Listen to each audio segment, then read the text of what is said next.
ancient Vedic wisdom and texts to influence our daily experiences with meaning, with insight, and intentional growth. He definitely draws a lot of his inspiration from monks coming from the Bhakti lineage, who continue to mentor him to this day. He's also very, very involved in his own community within Calgary as well. His multiple years of experience in the corporate world also has allowed him to experiment and integrate the practical applications of the Bhakti practice while being immersed in a very, very busy lifestyle. So I just wanted to say thank you for taking the time this evening to speak to us. And the floor is open now for us to kind of talk about today's topic, which basically has to do with identity. And I kind of just wanted to, I guess, start off the conversation in regards to, or like from a Bhakti Yoga kind of perspective, what components do you feel like form our identity? We spoke a little bit about, I guess you could say, your identity and all the different backgrounds and knowledge that you have. But what do you feel like, what components form our identity? And do we have a material and a spiritual identity, or do they kind of co-inform together?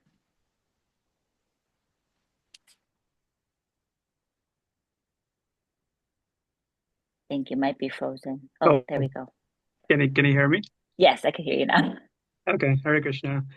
It's always interesting to hear your own introduction because you feel like, oh, did I write that? Like, so so thank you for that. The introduction was it's too humbling.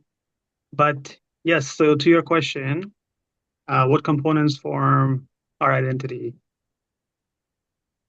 So I would say first we should understand what is the definition of identity. And identity basically means a unique set of characteristics that can define Hare any Krishna. person. So, for example, Hare Krishna. can we mute everyone? Yeah, I was gonna say, in the meantime, while we're kind of conversing, if everybody could please mute themselves, we'll have a little bit of an open discussion a little bit later, probably halfway through, so that we can have more of a back and forth discussion between everybody. But otherwise, right now, we'll start off with just a little bit more so that he can speak, and then everybody else can speak a little bit later, if that's okay. Okay. Components to identity. All right. Yeah, so identity essentially means it's a unique set of characteristics that any person uses to define themselves. Any personal traits, our backgrounds, and that is something that we use to identify ourselves.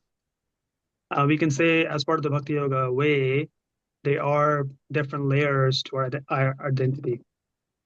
We can start off with the personal layer. So we have a personal identification. For example, yourself, Nandini, you have a certain education, you went to a certain school, you have certain hobbies. So in that way, you identify yourself. If you go a little bit higher, we have a communal identity. We identify ourselves from a certain country or a certain background, a certain race, a certain gender. So that way we are able to find an identity communally. And then if you go a little bit higher, then we can say we have an identity, a universal identity. We have an identity towards all of the other human beings, towards our species, for example. In terms of material and spiritual identity, I would say in today's day and age, we have both. We have a material identity where we talked about our external features and how we identify ourselves externally. And then most definitely, we have a spiritual identity in terms of how we identify ourselves with this world and with all the other living entities. Because as we'll progress in the session, we'll start to realize that we sometimes tend to focus on how we're different than others. However, in reality, we truly have a lot in common, and not just with other people of the same species, but with all living entities. Okay. So you're kind of talking about how we try to identify ourselves as being separate, but there's actually a lot more that is in common with each other, but we are kind of our identity or what we're trying to do is we kind of see ourselves as being separate from other people. That's usually our general natural reaction. We try Mm-hmm. to find differences, but when we start to look a little bit deeper, we start to realize that even materially, we all are very much alike. We all have similar desires. We all have similar aspirations, at least when you look at the same age group of people. Most of us are here in the young adult age group, I would say. And if we just have to write our top 5 desires in the chat box, I'm sure we can find a lot of similarities. But at the same time, we can also find a lot of differences. So it's all about what we try to focus on. And based on that, then we can really form the perspective that we have towards everyone else. Okay, I like that. That's really cool. Kind of following in that similar direction. If you don't mind, PC, you can actually mute everybody in the group chat. I think because you're the host, you have the power to do it. You have the power. Okay, I'll have to just figure that out how it's done.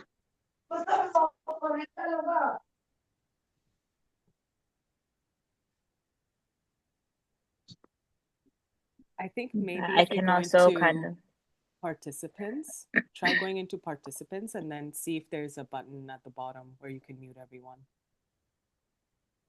Okay. This is more difficult than the actual session. Yeah, I'm just on my sorry, phone. So, we're having some technical difficulties, guys. Just bear with us for a second.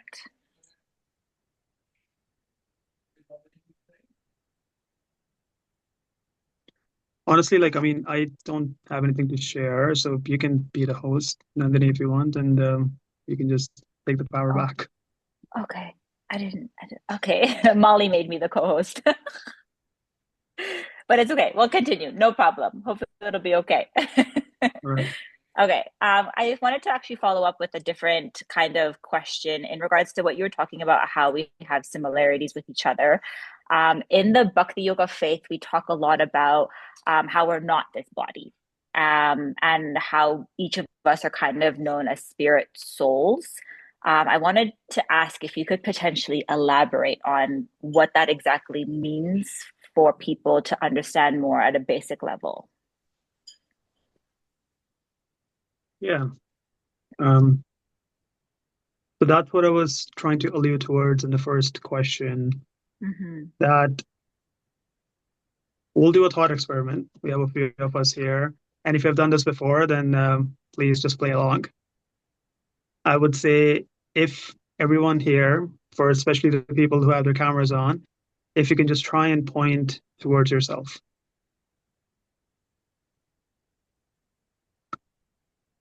Right. So I see Jill is pointing towards his neck or face. I don't know what that. Um, Shreya is pointing in that general direction as well. So is Nandini. And if you don't feel comfortable turning your camera on, you can put that in the chat as to if I had to ask you to point towards yourself, where you would point. Maybe Jill or Shreya, you can unmute and tell me where you're trying to point and the reason behind it.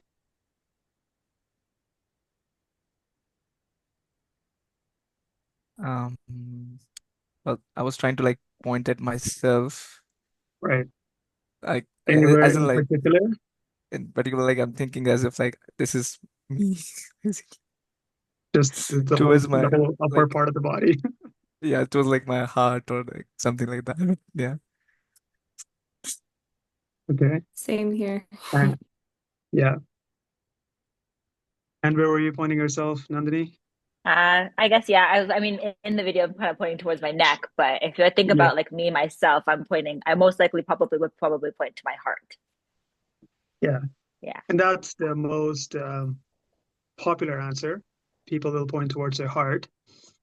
I've had this question before to several people, and they will give me answers anywhere from their head to their eyes to just a general self around the face. The reason I asked this question is scientifically, it is said that we are made up of cells. This material body is made up of cells, which regenerates itself in 7 to 10 years. So essentially, in that period of time, everyone has a brand new body. So when we are trying to point towards ourselves, if you point towards a heart, imagine if someone has a heart transplant. Does that mean they are not the same person anymore? Mm. Or you can imagine everyone here was at one point a child.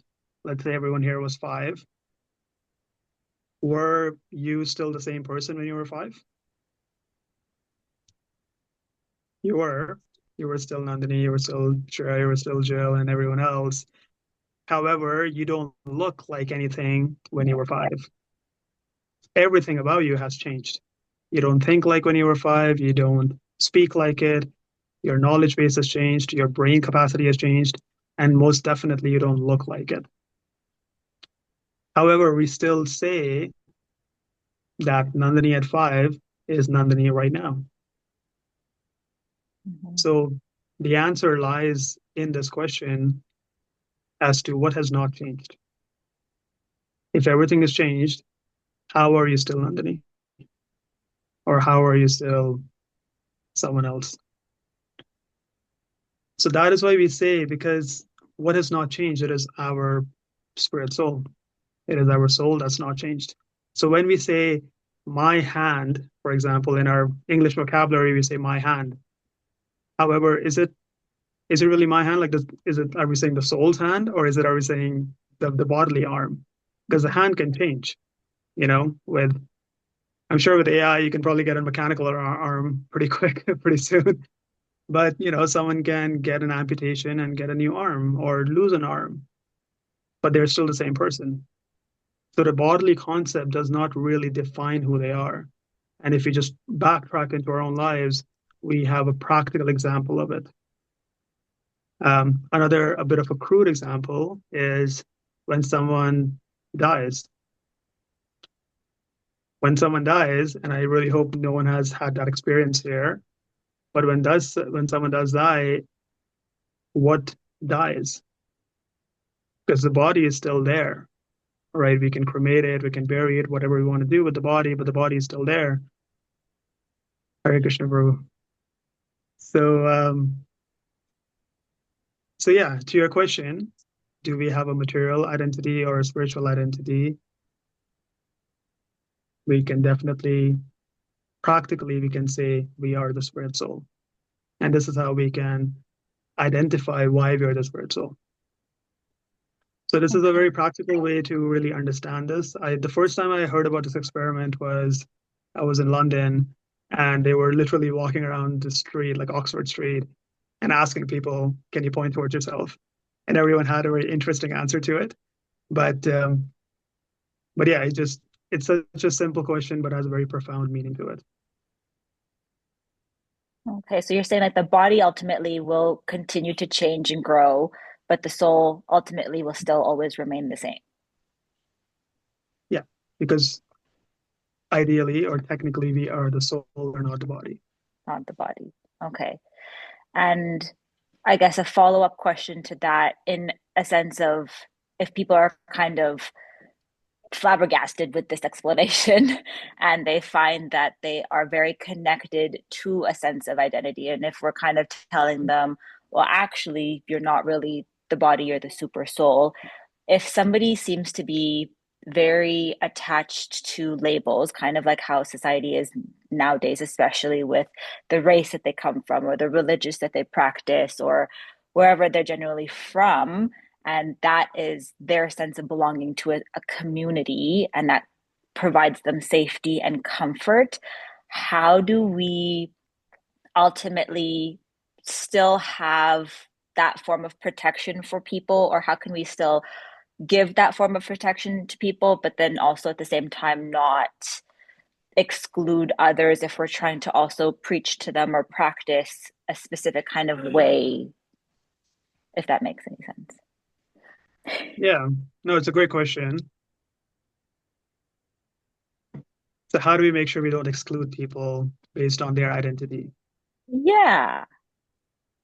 Yeah.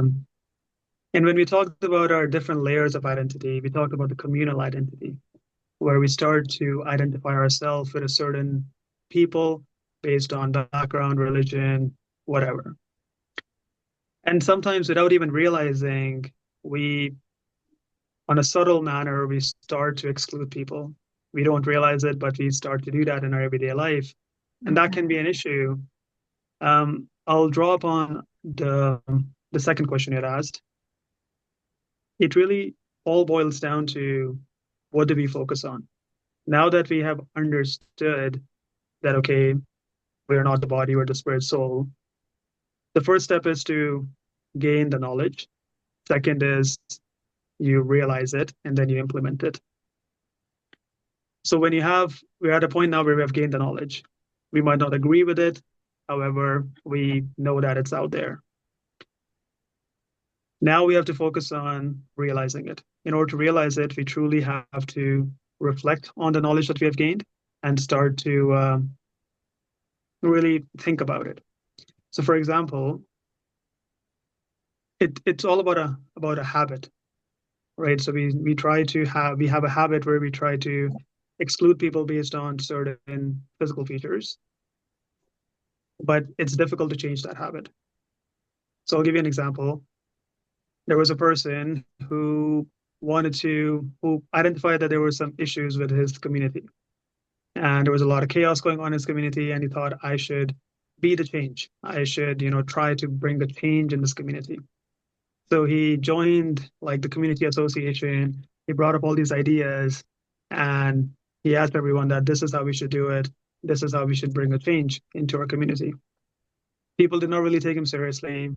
They heard the idea but never implemented it and kind of brushed him off. He thought, okay, maybe not the community. I can go to my neighbors who I know very well. And he pitched the idea to them and brought up why we should change. The neighbors, again, some of them took it up, but didn't really pay attention to it. Next, he went to his own kids and he thought, okay, I will pitch the ideas to my kids and I will try to bring a change in my kids. As everyone else, the kids also kind of brushed him off. Then at last, he had lots of hope. He thought, I will bring a change into my partner. So he started talking to his partner and he thought, okay, you should really listen to my ideas and try to bring the change that I'm asking you to. And of course, if anyone here has a partner, they can understand it's not that easy to change partners. So he had the same result. He could not change the partner. And he had no other option, but he thought, perhaps I believe in this so much, I should just start to bring the change in my own self. So without even realizing, when he started to bring the change in himself, his partner started to notice that, oh, he is now different. He has a more positive outlook on his life, and he is bringing change, a positive change in his own life.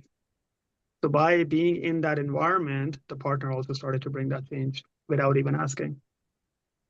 From that, when the partners and the parents are having that kind of a change, the kids start to get affected.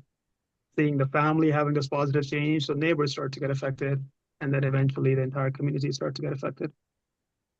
So this is a simple way where we can see that we try to bring the change in others. Instead, if we just try to bring the change in ourselves, so instead of trying to focus on the external identities, slowly we start to focus on the spiritual identity of everyone else. That is how eventually we'll get to a point where we're not excluding everyone just based on their external features. And we'll start to look beyond the identity.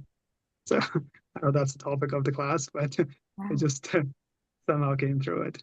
No, I actually really like that explanation because it's even though I know we're talking about identity, but I feel like people do base their identity off of how other people look and how they look themselves. And so basically, ultimately, you're saying that if we chose to, I guess, do the growth inwards versus trying to get everybody else to change. And it's like us sitting here and explaining to everybody, okay, no, you all need to believe in the spirit soul. But if we ourselves were to believe in our inside that we are the spirit soul, we're not this body, and we are constantly, our bodies are ever changing, and we were to believe that, instead of always forcing everybody else to see what we're trying to see, we ourselves see it, practice it, and live by it, then other people will be influenced or see that, hey, this seems to be really working for them. They've become better. Maybe I should try the same route. Or I would like to try that route, or I would like to see what is going on there and maybe see if that would help me as well, wherever in my life as well.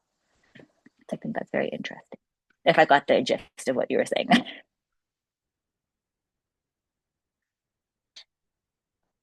I think you might be frozen.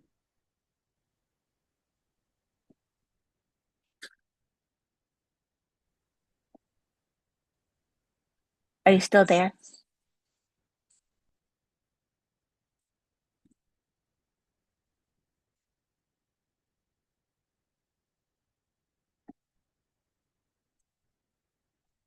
Sanatan Dharma Prabhu, if you're speaking, I can't hear you.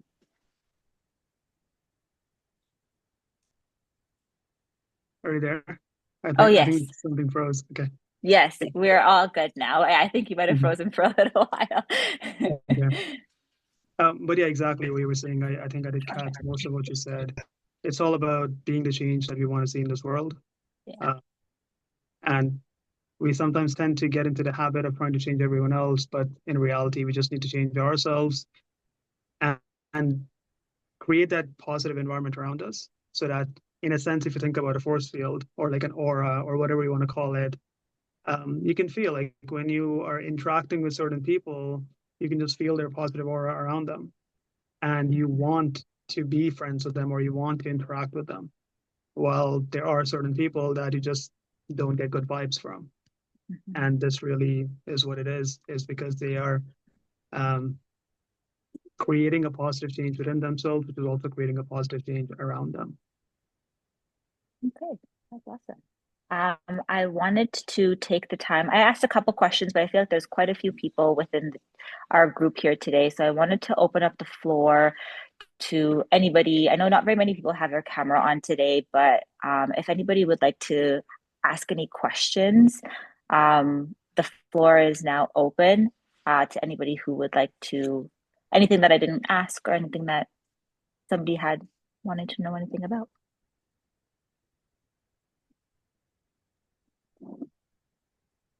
Otherwise, I have a list of questions. I have no problem asking more questions.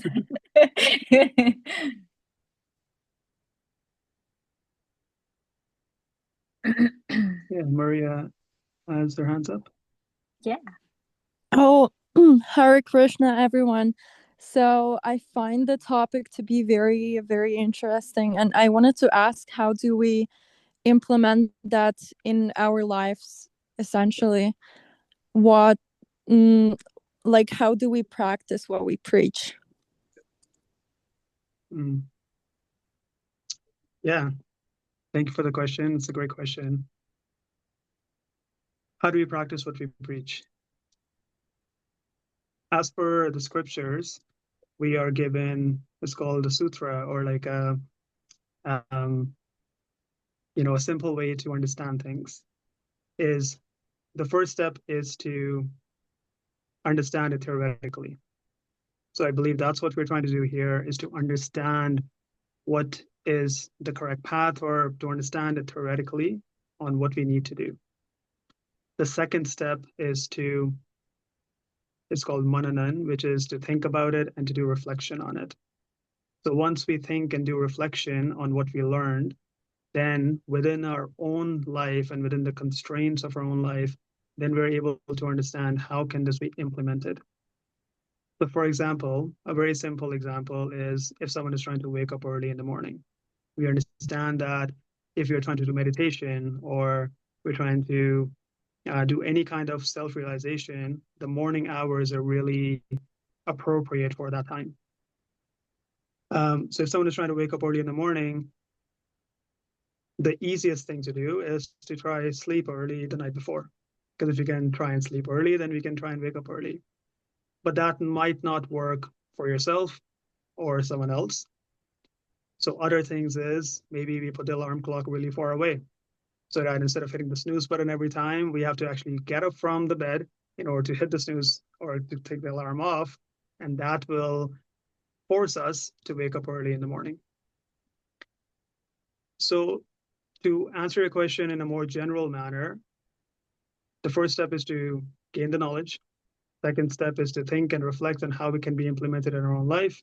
And third, if we're still having struggles, we take the help from our trusted community or friends or other spiritual seekers, where we ask them, how can this specific problem can be resolved?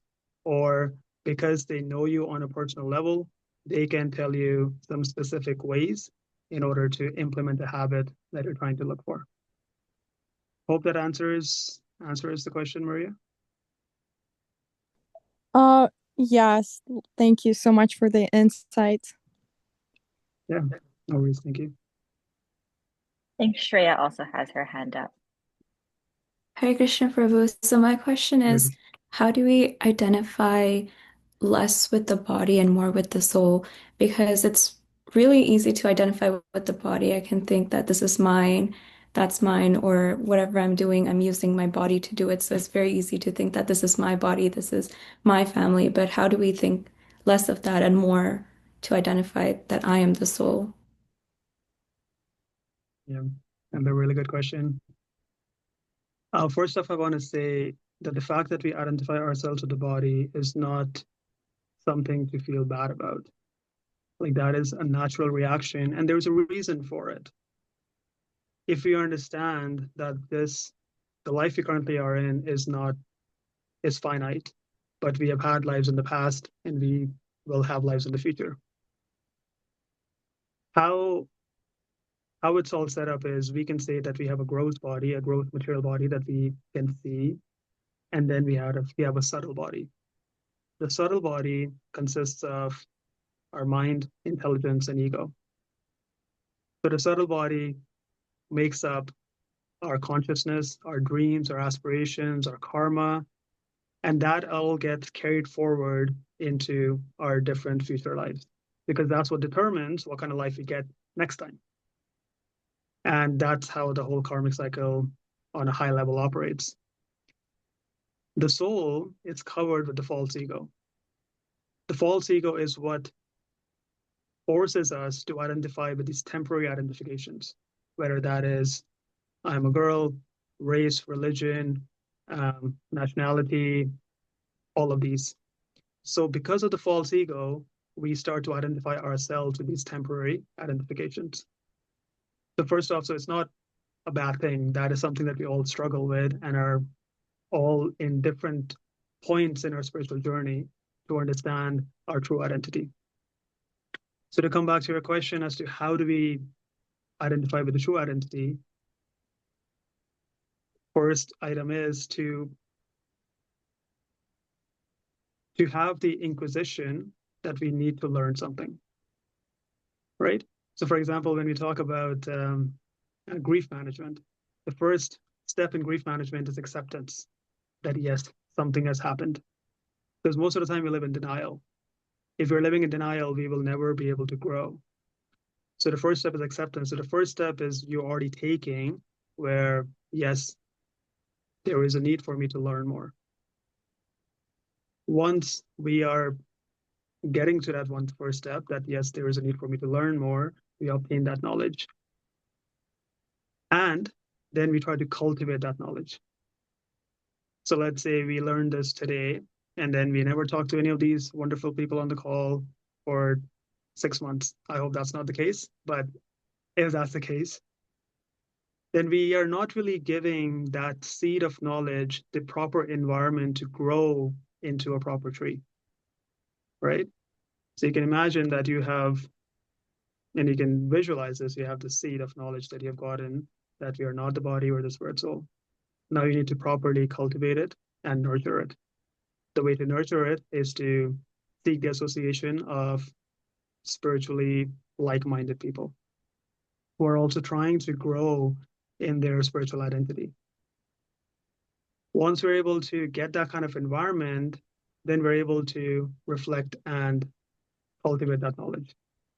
Because the more we keep reflecting on it, that, okay, in our everyday life, when let's say something, you probably went to school or work today, and if your boss or teacher was kind of mean to you, Of course, we feel bad about it right away because we feel, okay, how can they say that to me?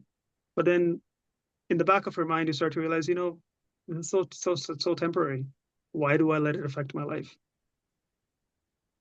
Even in the material sense, it's so temporary.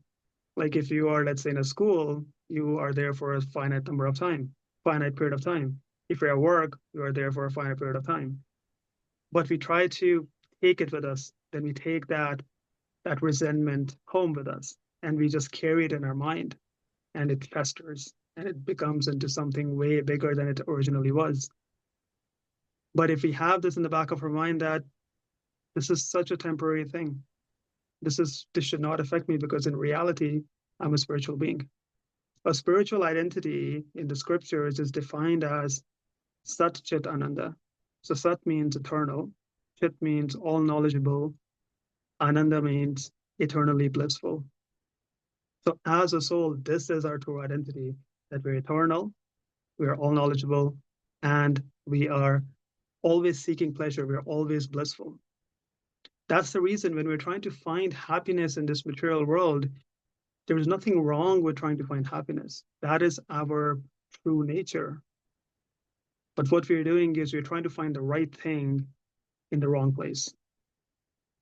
So happiness is something that we need to look for, but we're looking at it in the wrong place. So, sorry, it's a long-winded answer, but you've gotten your knowledge, you are cultivating it in the proper environment, and what you'll start to notice is the more you are reflecting on it, it becomes easier and easier to implement that into your everyday life. And it doesn't always have to be just for spiritual activities. This is how it works, even material activities. We talk about manifestation. I don't know if you guys have heard about this movie called The Secret. Right? So it talks about you wish for something, and if you keep wishing for it, it will happen. That has some truth to it, not all the truth. There's some truth to it is because imagine if someone wants a really healthy body. If that is all they're always thinking about, automatically they will start to improve their diet. Automatically they'll start to work out. Automatically they will start to look for people that are in the same profession, and eventually they will attain that. So it's all about what do we focus our mind on, and the things that we focus on is who we end up being. So hopefully that provided some more insights. Yeah, thank you so much. Hare Krishna. I think Jill had a question. Jill, you can go ahead and ask your question. Thank you, Nandini. Hare Krishna Prabhu. Thank you so much Hare for Krishna. the session. It was very nice. One of the point that you said about bringing your resentment from work home, I relate with that a lot. But yeah, it helped me a lot to understand, like, how can we separate ourselves from that. But I actually have a quick question. Like, we were talking about, like, identities in regards to material and spiritual. Mhm. So as we, like, as we engage in this material world more and more, we tend to develop identities over the time. Like, for example, I'm a son now, and then I become an employee, I become an entrepreneur someday, and then slowly we, like, can tend to, like, we attach the strings of different identities to ourselves as we go. As you said, like, at some point it's important, like, it's um something that we struggle with a lot. But then I wanted to know that how can we prioritize these identities? Like, how can we, I don't know, like, does that make sense? I mean, Mhm. Yeah, I think so. I can give it a shot. okay. Yeah, so what you mentioned is very relatable. We have all these different identities that we have piled on to ourselves. And that really, what it also does is makes our life a lot more complicated, because we have responsibilities as a son, like you mentioned, as an employer, or as an employee. You have, if you're a partner, you have responsibilities as as a husband or as a father and as a brother, so many different identities that we have. And the fact is that because we are in this material world, we have responsibilities towards all these people, friends and family. We do need to play the part of these identities. However, imagine like it's like an onion. We don't consume onion in the Krishna conscious way, but it's a good example. Imagine it's an onion, and we have layers of onion that we can keep peeling away. And at the core is what our true identity is. One practical way that I have implemented in my life that has worked quite well in order to realize that core identity is to take out some time within our daily life, whether that's in the morning, ideally in the morning, because that is the best time to meditate, or whatever your schedule allows. Take out some time in your daily life and pick a spot into your house. It can be anything. It can be a room. It can be your closet, something that is a bit confined. And I would recommend that physically close the door, like an example, you're in your room, physically close the door to the outside world. And take some time out where you are doing your meditation. And in that meditative space, in that room, you start to imagine that all of these other identities that I have, they do not exist within the space. All my problems, all my insecurities, all my anxieties are outside the door. Within the space is just me and what my true identity is, and try to meditate on that. That in reality, I am just a spirit being. All these different, because all our problems are attached to all the identities. Like all of your issues. I can guarantee you cannot name a single issue in your current life that is not attached to an identity. So as an employee, you have the stress of getting promoted, of getting a better job, making more money. As a husband, you have the stress of buying a bigger house for your family, providing for them. As a father, similar things. So all our problems are tied to these identities. But as soon as we come into a space, enter a space where we're not tied to these identities, miraculously, we don't have any problems left. And even if you're able to meditate in that kind of mindset for 5 minutes, 10 minutes, half an hour, you can really see that when you leave that room, it's not like your problems have disappeared. The world has not changed, but what's happened is you have changed. Mm-hmm. Because you have been in that meditative space.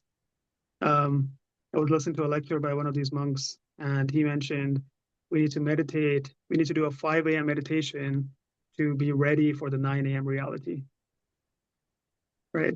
So if you're able to meditate that, take that time out for our own personal growth in the morning, just try it out. It really sets you up well for the rest of the day. And, it's like when you're doing the meditation, there are times, because our mind is chanchal, right? Like that's how it's described, it's so flickering that even though you're trying to focus, it won't let you focus. But what will happen is you will have these little glimpses where the mind will get focused.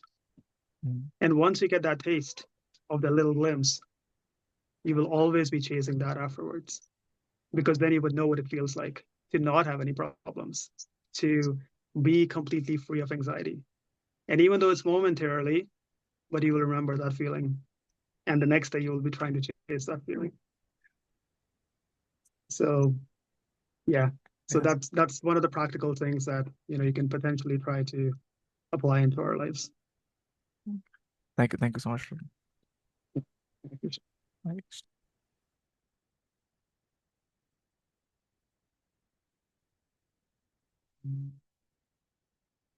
There are a bunch of comments in there. Yeah, I was just going to say, sorry, I was on mute there. There was a couple of comments in the group chat.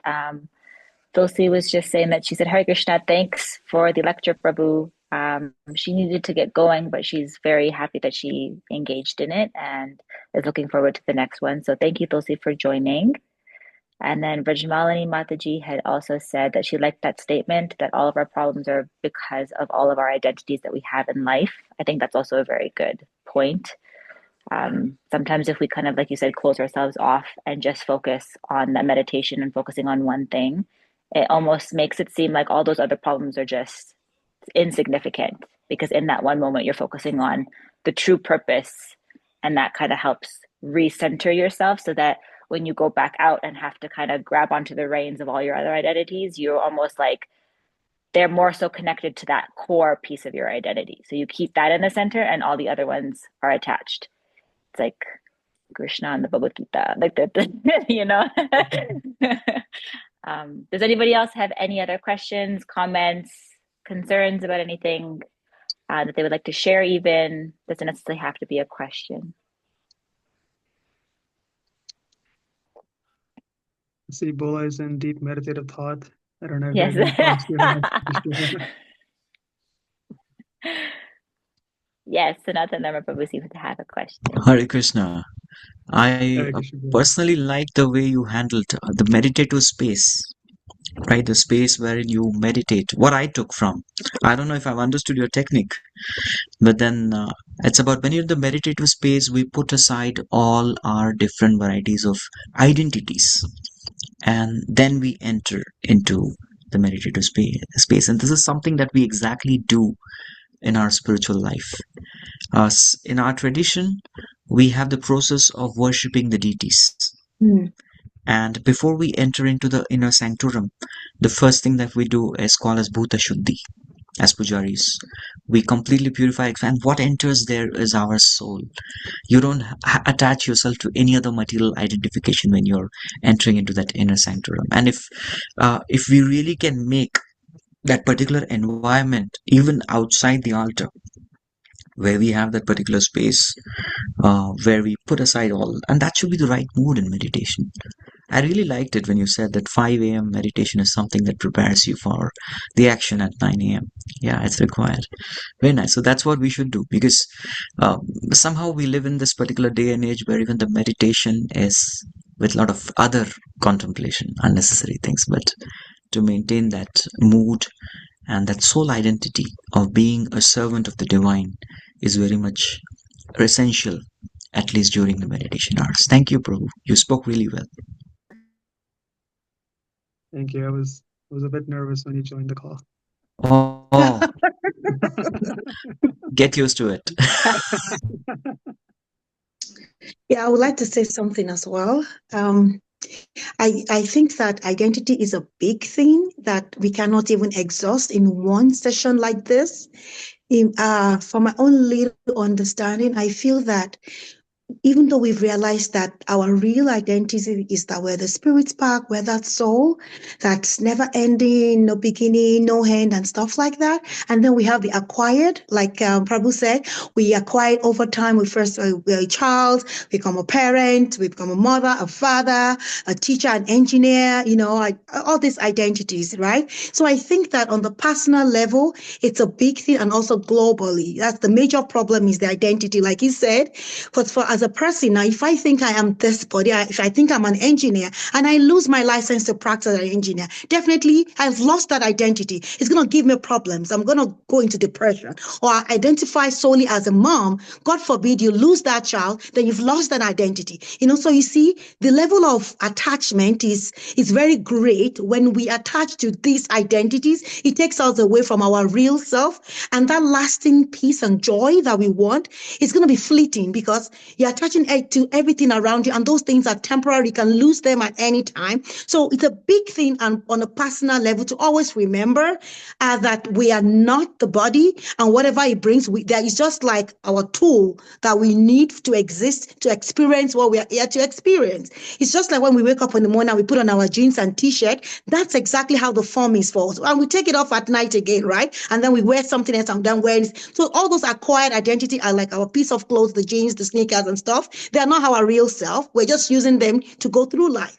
So it's a big thing for us to always remember that our real identity, and nothing can take away that joy of what we are if we always connect back with our real identity. And on a global level, that acquired identity is a big, people are identifying as different things now, which is okay. Because we are getting away from our real self. So you see, I'm a Muslim, I'm a Christian, I'm an Hindu, I am this, I am that, I'm black, I'm green, I'm yellow. That's the world problem, because we're identifying as, and it takes us away from unity. It's more diverse. It makes us separated. And the goal of Krishna consciousness is to keep us united. And the only way we can be united is when we see ourselves as that soul, and it's uniform. It takes different body. Today I'm a female. Tomorrow I'm going to be a boy. Today I'm black. Tomorrow I'm going to be Indian. Who knows? So who says what form is better than the other? No form is better. It's just our tool for existence now. We need it now. So if we can see it like that, there won't be wars. There won't be any kind of conflict in the world. There'll be world peace. So I think that the takeaway is very important to always remember that we are not this body, and we are just this universal being here taking this form at this time to experience life. And whatever life throws us at us, we must go back, as Prabhu said, in the morning, take everything away and meditate and unite again, get that glimpse of that joy, and go back, face whatever we need to face, remembering that they're all temporary. It won't last. It won't last. It's just there for a while. The most important thing is, if you let me continue talking, I'm going to talk to one. I better keep quiet. No, everybody's typing you Please up in the go on, group go on. chat. You love Everybody's it. telling Go you, on. keep No, it's a going. big thing for me. I'm telling you, identity today, when I talk about that topic, when I looked at it throughout the day, and then I had this big thing, I got a very disturbing news. It devastated me. But at the same time, I just remember, I said, no, identity, it's not going to last. It's just for now. It doesn't touch my essence. It doesn't touch my real being. No, it's okay. It's going to go away. We already know that we're here to experience things, and it's fine. I'm going to be fine. And then I forgot about it, remembering that identity. So identity is a big thing. It's going to take away, help us solve the problem of anxiety, depression, suicide. All these things are coming from the attachment to the wrong identity, which are all acquired. Yeah. That was amazing. I loved all of that. That was so good. That was amazing.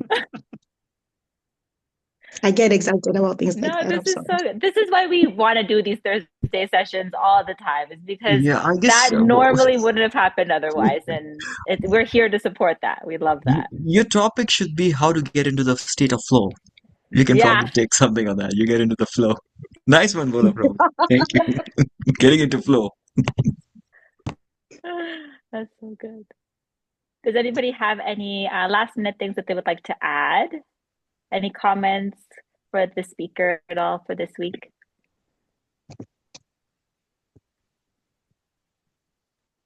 All right. Well, I would say that concludes our Thursday session. Thank you very, very much to everybody who joined. I hope you guys all took something away from this session. I especially wanted to say thank you to Purushottam Jonathan Das. Thank you so much for this lecture. I'm sorry, I tried to say it. I should have just said That's PC okay. instead. I should have just said PC.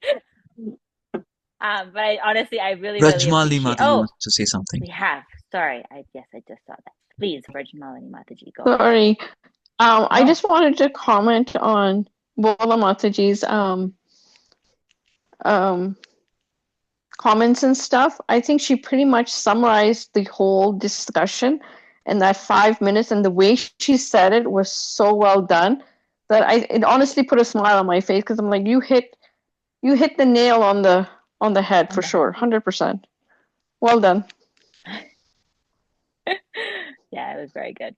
I loved it. Anything else from anybody else before we decide to close the session? All right. Well, that is perfect.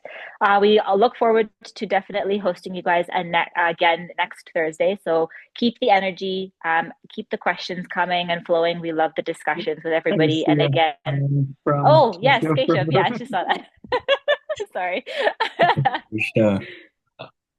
Just a quick announcement before you end the session that we'll be having a mantra meditation tomorrow, 6:30 at the temple. So anyone in Calgary who would love to join should feel free to join. It's nothing different from what we're doing today. We do this on every Thursday and that one. The mantra meditation is every other Friday, whereby we just hang out, sing some devotional bhajan songs, and then have some prasad. So yeah, anyone in Calgary is invited to join us tomorrow, 6:30 to 7:30 p.m. Hare Krishna. The address was just put in the group chat. So if anybody is wondering about the address that is in Calgary, it is in the group chat that you can either take a screenshot or take a photo of it before we end the session. And also, I had a question, but then I will save it for the next session. No, if you have a question, please feel free to ask it now if you Just like. to keep the suspense going so that we can get people to come the next time. Well, I'm going to ask it, but then whoever is facilitating the next session maybe can answer it. So it's on this same topic only.